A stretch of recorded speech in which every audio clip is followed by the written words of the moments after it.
నిత్య దుఃఖితులు అంటే ఎవరు? శాస్త్రం ఎవరిని ప్రస్తావించింది? ఈనాటి కాలంలో అనేకులు మనకు నిత్య దిక్కుతులే కనిపిస్తున్నారు. ఇతరులను చూర్చి ఓరవలేనటువంటి వారు, సంశయగ్రస్తులు, బాధా సర్పదష్టులు, మనస్సులో అసూయ కలవారు, ఇతరుల సంపదలను చూచి సహించలేనటువంటి వారు, క్రోధి కోపం కలవారు, సహనశక్తి లోపించిన వారు, తనపైన తనకు నమ్మకం లేనటువంటి వారు, ఈ విధంగా 8 మందిని శాస్త్రం నిత్య దుఃఖితులు అంటూ ఒక మార్గాన్ని సూచించింది. శంకాస్పదమైన హృదయంతో ఏ పని చేసినా అవునో కాదో, నిజమో కాదో శంక, ఇది దుఃఖం.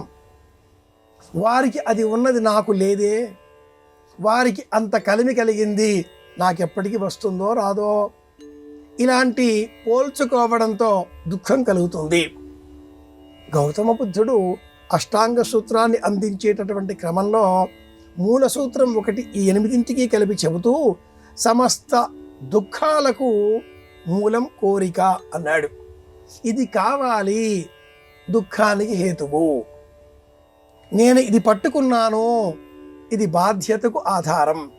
బాధ్యతతో పాటుగా దుఃఖం కూడా వెన్నంటే నీడలాగా ఉంటుంది.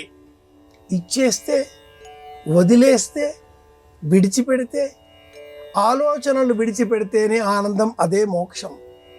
బాధ్యతలలో కూడా నా వంతు బాధ్యత ఎంతో నేను నిర్వహిస్తూ ఆ బాధ్యత కారణంగా చేసిన పని కారణంగా వచ్చే ప్రయోజనాన్ని నేను నిర్దేశించకపోవడం, కర్మ మాత్రమే నా అధీనం, కర్మ ఫలితం నా అధీనం కాదు అనే ఎరుక కలిగి ఉండడమే మేలు.